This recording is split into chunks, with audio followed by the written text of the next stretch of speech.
Hey everybody, I just got back from Phuket. I was at the World Spa and Wellness Asia Conference held at Le Méridien in Phuket. Beautiful venue, the conference room was absolutely awesome, and I thought I would share some of the insights that I had because it was really an event that I gained so much from. I felt compelled to kind of share some of that wisdom that I got there. So the day one was brilliant because it really kicked off with Lara Morgan talking to us from an entrepreneur's perspective of what it means to do business and to really get out there and jump into the deep end. So, you know, she kicked off her career as an entrepreneur and just jumped in and took action rather than sometimes we get drowned out by gaining enough knowledge before we actually do something. So that kind of set the tone for the conference in terms of thinking.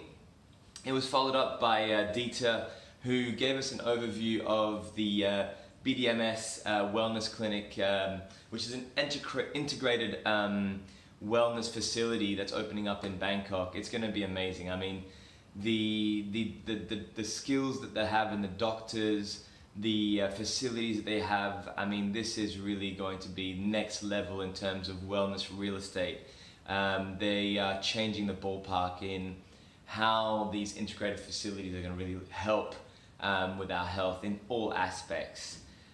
We had an awesome chat with Samantha Foster, who gave us an overview of the aging population and the realities of aging populations. And she threw out a few things that were really interesting in terms of, we don't think about the fact that one of the biggest fears that these aging population have is actually loneliness and not feeling like they're part of society anymore. So funny enough, some of the low-tech things are the most engaging in these aspects of creating an interwoven society that's going to help make us look after these people and make them feel part of these communities. We then had a really interesting chat with Neil Orve, and Neil is an NLP practitioner, so he's a great presenter, and he kicked it off by saying our communication is the response that we get. Think about it for a second. The communication is the response we get. I mean, that is so true. You know, the response that we create in others is really what we're communicating. And he put it out there saying that 93% of the message transcribes through the communication in terms of physiology and tone. So we think that our words are so powerful, but actually it's the way that we speak, the physiology that we have, and the tonation of our voices. He also really talked about how it's important to make sure that our staff are engaging, that we learn how to create that rapport with customers, and that's going to drive sales, but also it's going to drive the ambience inside our workspaces to make sure that we are congruent with each other. We had Trisha Bannister, Vanessa Main, and Barry White, who spoke on the importance of maximizing your leisure space or your spa space in a hotel, in terms of each department really having to work against each other. But funny enough, the main overbearing synopsis of this is that actually, rather than looking at a hotel from different perspectives, we should be looking at it as an integrated space, whereas the hotel owner is interested in the revenue of the hotel, not just each department. So why are we fighting between each other as a spa or as a F&B trying to maximize, whereas we should be trying to be congruent? So a great leader is able to be very open about that and maybe sometimes say, well, actually, maybe we could make more revenue from having extra spa beds or having less spa beds. So that was a really interesting talk in terms of maximizing profit from properties. We had a chat from Nikki Hannigan, who really has an awesome product in Bali called The Dose, where they use IV drips to feed back micronutrients and vitamins and things into your system. And it's all about incorporating these concepts into facilities to be able to maximize revenue, but also to maximize the experience that your guest has while they're in the property.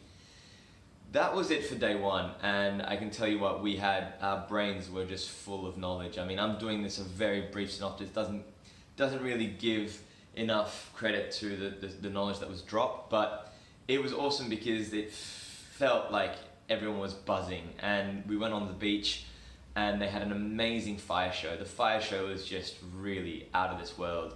There was props, there was masks, there was dancers, there was torches, and they had lit an entire huge backdrop. I'll put a photo below, and it was just beautiful. So that was the end of a great day. We woke up on day two and we kicked off with another bang. And this time the bang came from Vanessa Main, who was really open about sharing business tools that she uses at the loft in terms of creating a kick-ass team. And really the message that was driven home for me is that to create a kick-ass team, you need to be a kick-ass leader. And that is so true, right? How many times have you ever seen a kick-ass team without a kick-ass leader? Never. And then she shared the foundations that they've built at the loft to be able to transcribe the importance of purpose, the importance of engaging with your business, the importance of contributing to the business. So these pillars that really help us create the foundation to then build a business that's thriving. And when she breaks it down, you kind of have that aha moment where you're like, it's actually not that complicated. Why do we get so caught up in so many things that actually don't drive the purpose of what we're trying to do? So that was really a really insightful talk. We had Charles Davidson, who talked about hot springs and literally how he fell in love with hot springs and the stage.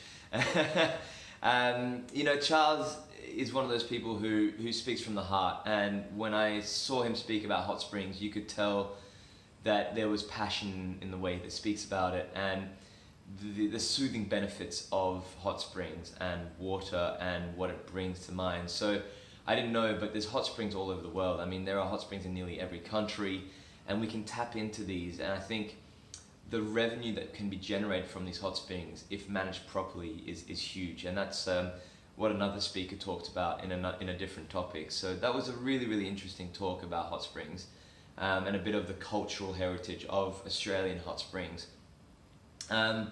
We then talked about the influencer and Instagram and social media and its importance in the workspace today. And I think what we forget is that we spend a lot of time thinking about the street view of our properties. You know, we have great architects who design the walk-in, and we make sure that we have an incredible aspects, but we forget that the customer journey now starts online. So someone will look at an Instagram story or see your property from an online perspective, and that's actually where they have the first touch point with the property.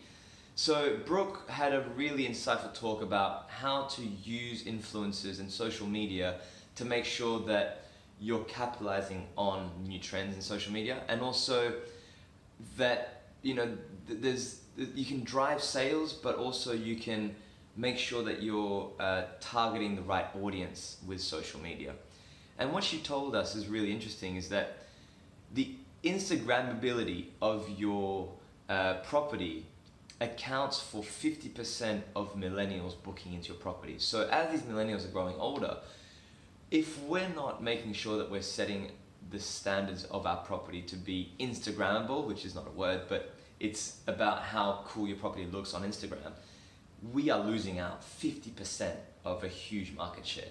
So that was really interesting in terms of how we can make sure that we use Instagram and social media to represent a positive aspect of our property. I mean, it's another arm of our property, and if we're not careful about it, we're representing the property in a negative way. We talked about money, of course. So we talked about what investors are looking for in hotels and in other investments. It was a really great panel with Matthew Brennan, who talked about the difficulty sometimes of attracting institutional money into non-traditional, even though they're blaringly successful. You know, they have the foot traffic, they're actually generating revenue, but just because they don't fall into the box, he was saying it's very hard to attract institutional money for those reasons. And that really made Lara Morgan smile, because she's an entrepreneur, she's an investor, and she sees those opportunities and she's ready to jump on those. So that was really interesting. And I think Karen Golden from Belgravia Leisure kind of opened up the fact that from a business that's looking to bring in brands and help foster their growth, they have the perfect standpoint where they operate businesses and they have the breadth of knowledge, they have the resources to kind of bring in a business and help foster their growth. And I think that's what a lot of people who are looking to raise funds need to make sure that they're looking for, is not just the money, but also the knowledge that an investor brings to the table in terms of mentorship and additional skill sets that we might not have. And as an entrepreneur, that's the hardest thing, is looking in the mirror and figuring out what you're actually not good at, because your ego sometimes gets in the way of that. And a huge point that they made is that if you're looking to raise funds, make sure that you're versed in financial language. You know, you speak the lingo, because that's going to be the ear that they're looking for. And be ready to know your business inside out, know the metrics, because when they ask you those questions, you need to be ready to answer. And they're investing in you as a person as well. So that was really interesting. Then we had a big talk about nutrition, and what Zoe Palmer-Wright said was really interesting, is that we forget nutrition is not just the physical self. We eat and we think, okay, that's the effect it's going to have on my body. But she brought back the fact that it has a big impact on your mental well-being. So if you're lacking in certain nutrients, you have increased stress, anxiety, depression. And she talked about vitamins and the importance of vitamins in the body. And I think that we can integrate these into our properties, and that's what she said, is that you can really start integrating these properties into wellness properties to make sure that the guest gets a whole host of different possibilities. And maybe the IV with the dose is a way of bringing that fun factor. And actually that's what Trisha Bannister talked about, is upselling things like the IV therapy before and after spa treatments, as a way for her to upsell and make more revenue, but also the customer experience feels like they're getting additional value. So that was really, really interesting. I missed a lot of talks because there was 2 streams. So there was a very engaging stream about cancer. There was a very engaging talk about spa, wellness and authenticity. But the great thing is because the community that was at the spa conference was so open to sharing, there was a great vibe going on. I feel like I got a lot of the knowledge from those other streams, because people were talking about them afterwards, over lunch breaks, over dinner, over drinks in the evening. So that was really good. I mean, it was amazing to feel the energy of each participant there to elevate each other. So of course, one of the great things about these kinds of conferences, and I think that's what the World Spa and Wellness does so well, is that they had the right people, the right connections, you know, being surrounded by people who actually care about the industry and who wanted to network, who wanted to help each other out. It was really beautiful. So it's an event that you really need to try to get to. I mean, if you're in the health, wellness, hotel industry, even as an entrepreneur, if you want to next level yourself in terms of knowledge, in terms of meeting the right people who are on that mindset, this is the conference you need to be at. And I've got 3 in the world. They've got one in London, they've got one in Dubai, and they've got one in Asia. I don't know if the dates are out for next year's, but they probably are. These things take a lot of work to kind of put together, and that's really my last word is a big thank you to Mark Maloney, who puts these conferences together.